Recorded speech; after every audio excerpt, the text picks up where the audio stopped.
وہ عملی طور پہ آپ نے دیکھا کہ اس فرسودہ نظام کو بلڈوزر آئے، جھلک اور وہ عکس اس نے پیش کیا جو کہ فلسطین میں اسرائیل کے بلڈوزرز غازہ میں کرتے ہیں یا مقبوضہ کشمیر میں نہتے کشمیریوں مسلمانوں کو کچلنے کے لیے ہندوستان کی فوج استعمال کرتی ہے۔ اسی طرح سی ڈی اے اور اسلام آباد پولیس نے آ کے ہماری اس بلڈنگ کو مسمار کرنے کی کوشش کی۔ انشاءاللہ تعالی پاکستان کی قوم اور پاکستان تحریک انصاف کا ایک ایک ورکر، اس کے دل میں وزیر اعظم عمران خان کی محبت کبھی نہیں جا سکتی، اور ہم لوگ آگے کی طرف بڑھیں گے۔ یہ آغاز ہے انتفاضہ کا، اور انتفاضہ کیا ہوتا ہے؟ ایک جاگنا، اور یہ بیداری یہ کس لیے ہے کہ ہم لوگ اپنا اصولی اپنا حق لے سکیں، آئین اور قانون پہ کھڑے ہو سکیں۔ یہاں پہ میں ایک اور بات کرتا چلوں کہ میرے ایک قریبی ساتھی عامر مغل صاحب جو کہ NH46 سے کینڈیڈیٹ تھے قومی اسمبلی کے اور MNA فارم 45 کے ہیں، ان کو رات کو یہاں پہ پولیس گردی کا نشانہ بنایا گیا، ان کو اٹھا کے ایک پولیس اسٹیشن لے کے گئے۔ پھر یہاں پہ میرے ساتھی جناب ایڈوکیٹ علی بخاری صاحب اور ہم لوگ تقریباً رات کو 3 بجے ان کو ریکور کیا آپ کے کراچی کمپنی کے پولیس اسٹیشن سے، اور صبح کے وقت فجر کے ٹائم کے بعد کسی ٹائم پہ ان کے اوپر دہشت گردی کے بوگس پرچے عائد کیے ہیں، جس کو ہم لوگ ریجیکٹ کرتے ہیں۔ ہم لوگ قانونی اپنی چارہ جوئی جاری رکھیں گے اور اس نظام کے خلاف آخری دم تک لڑیں گے جب تک ہمارے حقوق ہم لوگ حاصل نہیں کر سکتے ہیں، چاہے وہ جنگل کے بادشاہ ہوں، چاہے جو بھی ہوں، چاہے یہ فارم 47 کے یہ آپ کی حکومت جو کہ شہباز شریف کی ہے یا مریم نواز کی، اس کے خلاف ہماری یہ جد و جہد انشاءاللہ تعالی جاری رہے گی۔ اوور ٹو شبلی فراز صاحب۔ اور یہاں پہ میں معذرت کے ساتھ ایک اور چیز ایڈ کروں کہ ہمارے جو ساتھی ہیں سینٹرل انفارمیشن سیکریٹری رؤوف حسن صاحب، ان کی دلیری کو اور اپنے ورکرز کی دلیری کو میں سلام پیش کرتا ہوں۔ بسم اللہ الرحمن الرحیم جی۔ دیکھیں، جس طرح کی پچھلے 1-1.5 سال سے 2 سال سے جو ایک فسطائیت، ظلم اور جبر کا ایک سلسلہ چلا ہوا ہے، وہ مجھے لگتا ہے کہ اپنے آخری ہچکولے کھا رہا ہے۔ اس کی وجہ یہ ہے کہ اس قسم کی حرکتیں جس میں کہ پارٹی کے آفس کو بات ہے، جس طرح کی فسطائیت اس حکومت نے جس طرح سے یہ ظلم و جبر کیا ہے، تو یہ سیاسی طور پہ ہمارا مقابلہ نہیں کر سکتے اور نہ کر سکے ہیں۔ یہ ظلم اور طاقت کے ذریعے ہمارا مقابلہ کرنا چاہتے ہیں، جو کہ ایک جمہوری نظام میں اس کی کوئی گنجائش نہیں ہوتی ہے۔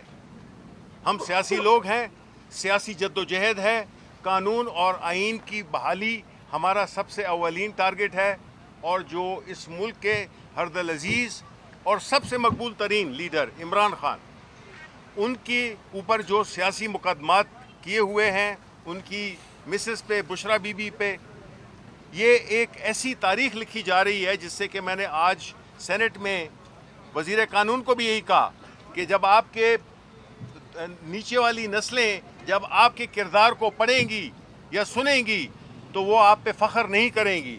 جو چیزیں آپ کر رہے ہیں، جس طرح کا ظلم آپ کر رہے ہیں، جس میں کہ پاکستان کا جو امیج ہے بیرونی دنیا میں وہ کس طرح سے جا رہا ہے، اس سے ملک میں کوئی فورن انویسٹمنٹ کرے گا؟ یہی تو وجہ ہے کہ پاکستان میں کل جو فگرز حکومت کے آئے ہیں کہ 50 سال میں کی تاریخ میں سب سے لویسٹ فورن ڈائریکٹ انویسٹمنٹ ہے۔ ایسے ملک میں کون انویسٹ کرے گا جس میں کہ ملک کا سب سے مقبول لیڈر جیل میں بیٹھا ہوا اپنی بیگم کے ساتھ، پھر ہزاروں پولیٹیکل ورکرز جیلوں میں بیٹھے ہوں، ہماری خواتین یہاں پہ میں اب ہماری جو ایک بڑی سینئر رکن ہیں یاسمین راشد، وہ اسپتال میں زندگی کی اور موت کی جنگ لڑ رہی ہیں، ان کو قید رکھا ہوا ہے کہ ایک سینئر خاتون ہیں۔ اسی طرح جو باقی ہماری خواتین ورکرز ہیں جن کو کہ جیل 1 سال سے زیادہ ہو گیا ہے۔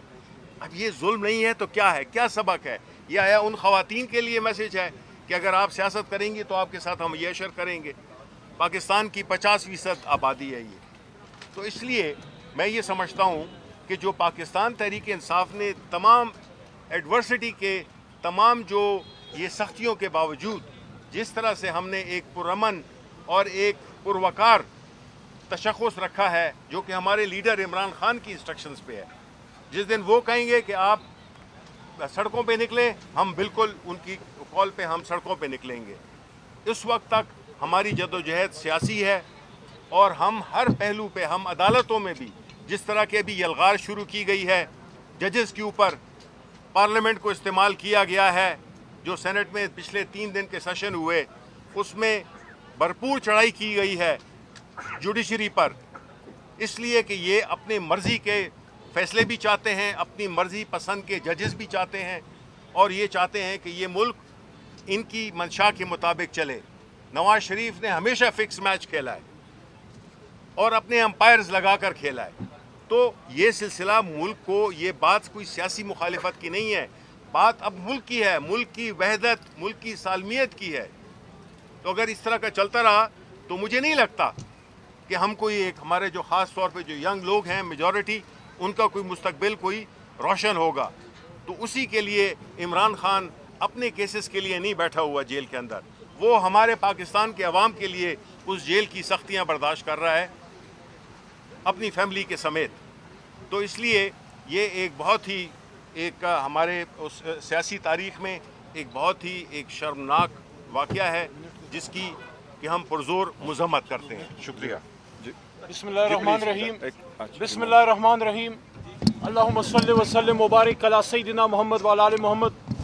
میں بھی خائف نہیں تختہ دار سے میں بھی منصور ہوں کہہ دو اغیار سے. ظلم کی بات کو جہل کی رات کو میں نہیں مانتا میں نہیں جانتا. میرے دوستو آج تحریک انصاف کی لیڈرشپ نے ثابت کیا ہے کہ یہ عمران خان صاحب کے سپاہی ہیں. چاہے میرے رائٹ پہ نعیم حیدر پنجوتھا جس دن پاکستان کے وزیر اعظم کو اغوا کیا گیا اس کے ماتھے کا خون اس بات کی گواہی دے گا. چاہے اس کے رائٹ پہ بیٹھا میرا بھائی زین قریشی جس کا والد 2 بار پاکستان کا وزیر خارجہ رہا اور آج وہ شخص جس نے ہر میدان میں پاکستان کے دفاع کیا اس کو غداری کے اور سنگین نتائج والے سائفر کیس کا سامنا ہے.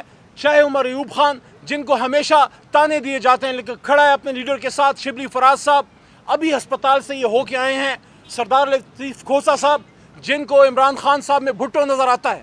میں آج اس لیے خوش ہوں کہ آج مجھے لگا کہ یہ تحریک انصاف کوئی تحریک انصاف ہے.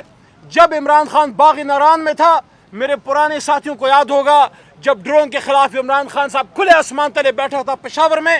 آپ کو یاد ہوگا ٹکا خان ثانی جب ہم نے وہاں پہ کنٹینر لگایا ڈی چوک پہ اور عمران خان پہ. شبلی بھائی آپ کو یاد ہوگا رات کو بارش برسی اور خان صاحب نے وہاں رات گزاری. اور مجھے آج وہ یاد آئی کہ جب ہم وزیرستان مارچ میں گئے 30,000 بندہ لے کے اور ایک بڑے سیاستدان نے فضل الرحمان صاحب نے ہمیں ڈرایا کہ یہاں مت آئیں یہاں خود کش بمبار ہے عمران خان کو موت سے ڈراتے ہو. ہم سب وہاں گئے اور وہاں عمران خان کی ہتالا کیمپ علی امین خان گنڈا پور نے جو انتظام کیا تھا زمین پہ عمران خان کارکنوں کے ساتھ وہاں سویا تھا.